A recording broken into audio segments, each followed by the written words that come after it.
គ្នាយូរអូនមានកូនហើយអំសងខំហើយគ្មានឱកាសទេព្រោះតែពេលនេះឆោមឆាយអូនបានខ្លាយជាម្ដាយគេឯបងបានត្រឹមជាអ្នកធ្លាប់ស្គាល់ខានជួបគ្នាយូរអូនស្អាតខ្លាំងណាស់ដឹងច្បាស់ថាគេមើលថែដិតដល់ខុសតាកាលនៅជាមួយបងស្នេហ៍ស្នងជួបតែទុកអំពលថ្ងៃនេះនិមលអូនហត់ទុកហើយសូភ័យមង្គលរបស់មុនអងជាក្តីសុខបងដូចគ្នាត្រាំត្រើអូននឹងគេរស់សោយសុខបងជួយអូននៅតែបងស្ដាយក្រោយឲ្យអូនបានគេបងស្ដាយលូមរណាស្ដាយក្តីស្នេហា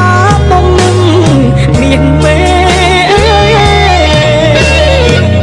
បើពេលនោះបងអដឹងអូ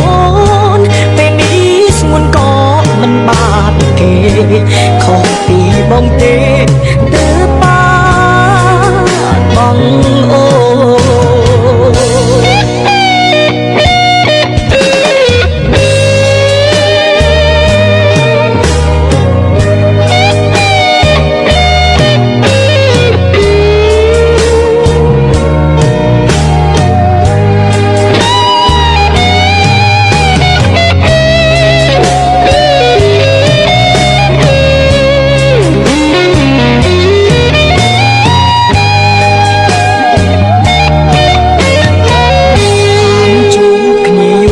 អូនមានកូនហើយអំសងខំហើយគ្មានឱកាសទេព្រោះតែពេលនេះឆោមឆាយ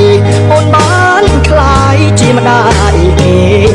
តែបងត្រឹមតែទីអ្នកធ្លាប់ស្គាល់